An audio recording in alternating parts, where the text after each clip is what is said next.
बिस्मिल्लाहिर्रहमानिर्रहीम। Hi guys, this is Ahmed and welcome to my YouTube forex money channel. उम्मीद करता हूँ आप सब खैरियत से होंगे और ये भी उम्मीद करता हूँ कि आप लोग जो है बड़ी शिद्दत से जो है वो वीकेंड एनालिसिस का जो है वो इंतजार कर रहे होंगे। सो अभी की वीडियो में हम एनालाइज करने जा रहे हैं euro USD 4 our chart.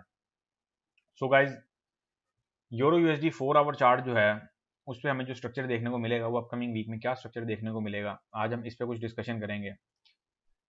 So guys, मैंने कल एक बुलेटिन बनाया था, एक न्यूज़ बुलेटिन पब्लिश किया था और मुझे उसका काफ़ी जो है वो बेटर रिस्पॉन्स भी मिला। और यही एक वजह है कि मैं ये सोचता हूँ कि हर दफ़ा आपको कुछ ना कुछ नई चीज़ या कोई ऐसी न्यू जो इन्फॉर्मेशन है वो प्रोवाइड की जाए या कोई ऐसी न्यू जो है वो स्ट्रैटेजी बताई जाए जिस पे जो है आप या एक वे ऑफ वर्क ऐसा सीधा किया जाए कि जिस पे आप जो है वो इंट्राडे बेसिस पे अपनी जो है अर्निंग उसको इम्प्रूव कर सकें। बात अगर मैं करूँ अभी के हवाले से अभी के हवाले से हमारे पास यूरो यूएसडी में बड़ा ही सिंपल सा स्ट्रक्चर है। जैसा कि मैंने कल न्यूज़ बुलेटिन में कहा था कि हमारे पास जो है ये एरिया, ये सपोर्ट भी बन सकता है और ये रेजिस्टेंस भी बन सकता है। यूरो यूएसडी की अगर ओवरऑल मैं बात करूं तो वो इस हफ्ते हम बाय के स्ट्रक्चर में रहेंगे इंस्टेड ऑफ सेल, क्योंकि यूरो यूएसडी ने अपना एक जो लो लेवल है उसे टेस्ट किया और टेस्ट करके उसने कोई, मैं नहीं समझता कोई बहुत मज़ेदार टेस्ट किया, लेकिन चूंकि उसने टेस्ट किया एक माइनर सा टेस्ट यूरो यूएसडी ने 1.03502 1.0360 के बिटवीन दिया और हमने उसे कंसीडर भी किया। लिहाजा अब जो पॉइंट है, अब पॉइंट क्या है, सबसे पहले तो मैं यहाँ पे कुछ एक सपोर्ट एरिया ड्रॉ करने लगा हूँ, इसको आप लोग जो है वो नोट कर लें। और इसके साथ साथ अगर मैं बात करूँ स्ट्रक्चर की, स्ट्रक्चर हमारे पास बहुत सिंपल सा है और यूरो यूएसडी ने भी कुछ एक जो है वो ब्रेकआउट की जो नोयत है वो हल्की सी बनाई हुई है और ये एक अंडरस्टूड सी बात है। जब मार्केट ऐसी नोयत बना देती है तो फिर उसका एक ब्रेकआउट जो है वो मस्ट होता है। लेकिन मैं आपको सजेस्ट ये करूंगा कि आप दोनों कंडीशन में अपनी जो बाई की प्रेफरेंस है उस पर ज़्यादा तवज्जो दीजिएगा इंस्टेड ऑफ सेल, क्योंकि मैं ये समझ रहा हूँ और मैं ये महसूस भी कर रहा हूँ और ये देख भी रहा हूँ, ये एक मेरी फीलिंग है, हो सकता है कि ऐसा ना हो लेकिन ये मेरी एक एज्यूमिंग है कि ये वाला जो सपोर्ट एरिया है ना, ये आने वाले दिनों में यूरो यूएसडी बहुत क्लियरली ब्रेक कर देगा। अगर यूरो यूएसडी में थोड़ी सी स्ट्रेंथ ना पाई गई और यूरो यूएसडी जो है वो एक वीकनेस की तरफ गया या खास तौर पे यूरो जोन जो है वो एक वीकनेस की तरफ गया, जैसा कि इन्होंने अपकमिंग जो है वो इंटरेस्ट रेट बढ़ाने का कहा है, तो मैं ये समझता हूँ कि ये जो जितनी भी एक्टिविटी हुई है, यूरो में एक पंप आया है या यूरो में एक बुलिश मूवमेंट आई है, ये उसके आसार भी महसूस किए जा सकते हैं। तो टाइम ज़ाया किए बिना चलते हैं अपने एनालिसिस की तरफ, देखते हैं कि हमें जो एनालिसिस में है वो क्या अपडेट देखने को मिलती है, हमारे एनालिसिस का जो स्ट्रक्चर है वो क्या कह रहा है। इस ट्रेंड लाइन को जो है खास तौर पे आप फॉलो करते रहिएगा, क्योंकि इस ट्रेंड लाइन का जब भी ब्रेकआउट हुआ एक जो है वो बुलिश मूवमेंट जो है ना, स्ट्रॉन्ग बुलिश मूवमेंट जो है वो हमें दे सकता है। इसके साथ साथ मैं यहाँ पे कुछ आपको जो है वो कुछ लेवल्स भी लगा देता हूँ जो कि रेजिस्टेंस के तौर पे आप जिन्हें कंसीडर कर सकते हैं। ये लेवल हमारे पास बहुत बहुत ही जो है वो स्ट्रॉन्ग लेवल है, जैसा कि आप देख सकते हैं कि मार्केट ऑलरेडी इस एरिया के पास से रिबाउंड भी हुई है। अगर मैं बात करूँ स्ट्रक्चर की, तो स्ट्रक्चर हमारे पास यूरो यूएसडी का बहुत ही सिंपल सा है और ऑफ कोर्स हम बाय करने की सोचेंगे अपकमिंग वीक में यूरो यूएसडी को। सजेस्ट मैं आपको ये करूँगा कि आप बाय की जो एंट्री है वो इस जोन से लें और जो एसएल है उसको इस जोन में रखें। अभी मैं यहाँ पे डिटेल्स भी आपको मेंशन कर देता हूँ ताकि आप कंफ्यूज नहीं हो, कंफ्यूज होने की कहीं पे भी ज़रूरत नहीं है, क्योंकि एक ट्रेडर की आप यूँ समझ लें, एक ट्रेडर का जो बुरा टाइम है ना वो तब शुरू होता है जब वो कंफ्यूज हो जाता है, तब मार्केट के झांसे में वो मुकम्मल तरीके से फंस जाता है, फिर उसे निकलने का मौका नहीं मिलता। ये ट्रेंड लाइन में यहाँ से रिमूव कर रहा हूँ। अच्छा, हम यूरो यूएसडी को बाय करने का सोचना है, जो हमारे पास फर्स्ट सिनेरियो है वो ये है और यहाँ पे मैं कुछ डिटेल्स मेंशन करने जा रहा हूँ, इन्हें नोट कर लें। मैं यहाँ पे मेंशन कर रहा हूँ जी फर्स्ट सिनेरियो, बाय अगर हम करने की सोचते हैं तो बाय हम इसको करेंगे 1.0465275 के लेवल के दरमियान से। जब मैं एक रेंज देता हूँ तो उसमें आप 5-10 पिप ऊपर नीचे हो जाती हैं, कोई इशू नहीं है, मैं हर वीडियो में ये चीज़ कहता हूँ और उसको आपको इतना जो है वो मतलब उसमें पैनिक होने की ज़रूरत नहीं है। और अगर मैं बात करूँ TP1 की, तो TP1 हम इसका देंगे 1.0500 के लेवल का, ताकि आपकी जो प्रॉफिट टेकिंग है वो कुछ टाइम पे हो जाए, कुछ को आप जो है वो ट्रेलिंग करके चलने दें। अगर ट्रेलिंग हिट हो जाता है तो देन भी आप एंट्री अगेन उस, जब तक वो स्ट्रक्चर वैलिड है तब तक आप उसमें एंट्री ले सकते हैं, लेकिन जब स्ट्रक्चर वैलिड ना रहे तो फिर उस स्ट्रक्चर में ज़बरदस्ती घुसने की कोशिश ना किया करें, क्योंकि उसके बाद उसके पल्ले कुछ नहीं बचता। और TP2 हमने रख दिया जी 1.0545 का। TP3 की अगर हम बात करते हैं तो TP3 हम इसका रखेंगे 1.0600 के लेवल का। SL की अगर हम बात करें तो SL आएगा जी 1.0420 के लेवल का। ये तो हो गया गाइस हमारा फर्स्ट सिनेरियो। अच्छा, एक चीज़ मैं आपके साथ और शेयर करता चलूँ, हमारे पास जो अपकमिंग वीक में ख़ास तौर पे कुछ ऐसे जो डेटाज़ हैं उनको भी साथ साथ मद्देनज़र रखिएगा और उनके अकॉर्डिंग जो है वो अपना जो ट्रेडिंग स्ट्रक्चर है उनको प्लान कीजिएगा। ये गाइस मैंने यहाँ पे जो हमारा अपकमिंग वीक का इकोनॉमिक कैलेंडर है जो कि बहुत अहमियत का हामिल है, उसमें जो मोस्ट इम्पॉर्टेंट इवेंट्स हैं सिर्फ मैंने यहाँ पे वो मेंशन किए हैं। और अब से मैं हर वीक की जो वीडियोज़ है उसमें आपको ये साथ साथ ये चीज़ भी बता दिया करूँगा ताकि आप लोग कहीं पे भी कंफ्यूज ना हो।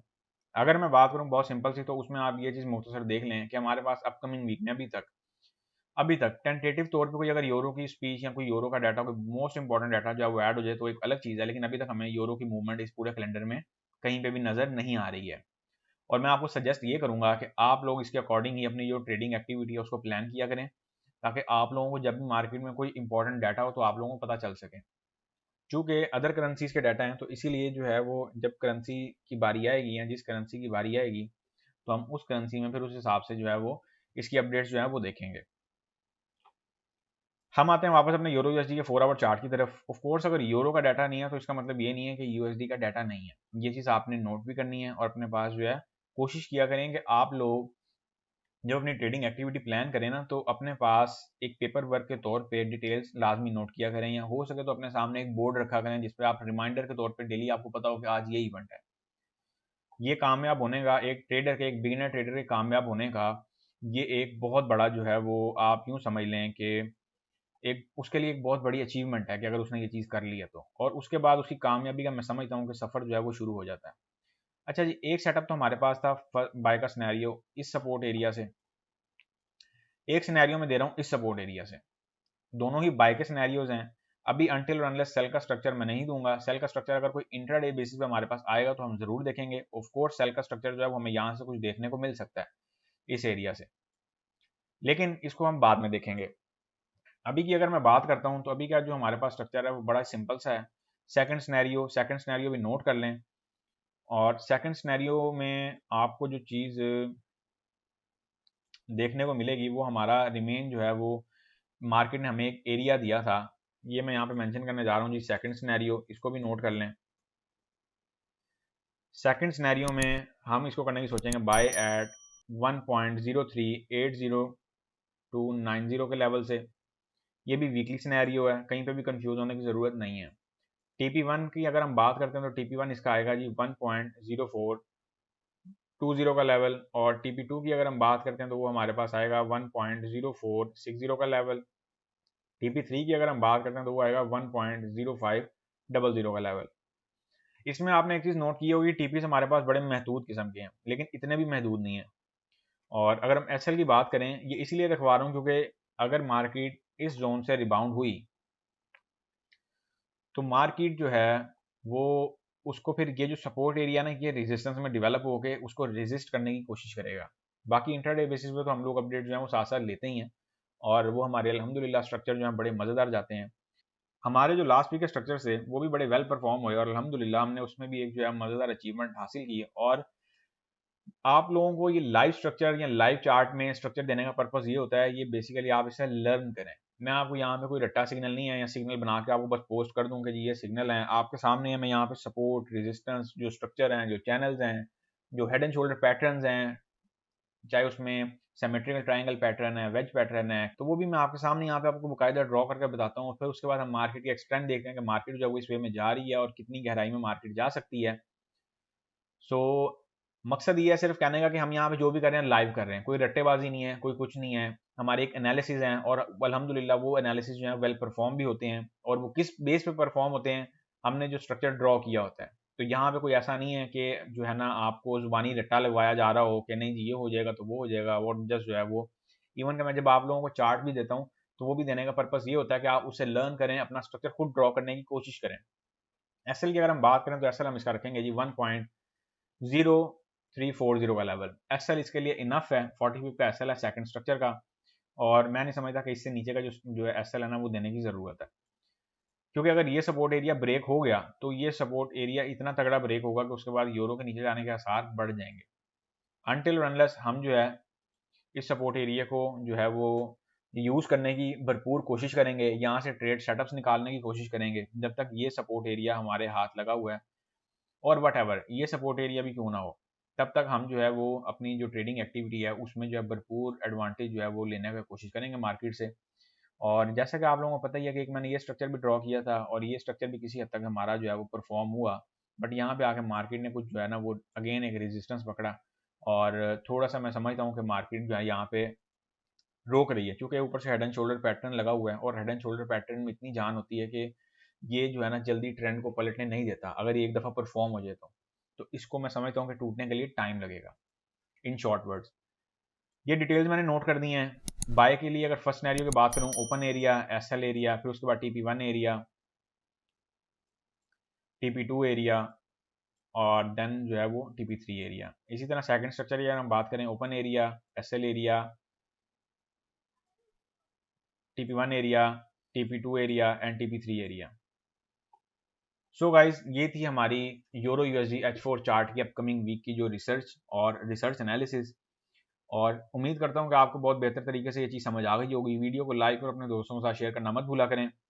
जैसा कि मैं हमेशा कहता हूँ कि कोशिश किया करें कि आप एसएल के साथ जो है वो ट्रेडिंग करने की भरपूर कोशिश करें। अगर आपके पास एसएल जो है वो नहीं बर्दाश्त करने की हिम्मत और आप कहते हैं कि जी हमने बगैर एसएल ही काम करना है, तो मैं आपको सजेस्ट ये करूँगा कि आप थोड़ा सा एक्सपीरियंस हासिल करें, अपना जो पोर्टफोलियो है उसको बेटर इंप्रूवमेंट की तरफ लाने की कोशिश करें, डेमो प्रैक्टिसेस करें, क्योंकि डेमो प्रैक्टिसेस में आप जो है ना बहुत कुछ सीखने को आपको मिल जाता है। लेकिन तुक्के लगाने से अवॉइड करें कि मार्केट यहाँ पे गई, लेट्स सपोज जैसा कि मैं हर वीडियो में कहता हूँ कि मार्केट यहाँ पे आई तो आपने सेल लगा ली और यहाँ पे आई तो आपने बाय लगा ली। ये कोई आपका जो ट्रेडिंग का जो हल है ना या सोल्यूशन है वो नहीं है। सो गाइज अब हम मिलेंगे नेक्स्ट वीडियो में, तब तक के लिए अपना ख्याल रखिएगा, दुआ में याद रखिएगा। अल्लाह हाफिज़।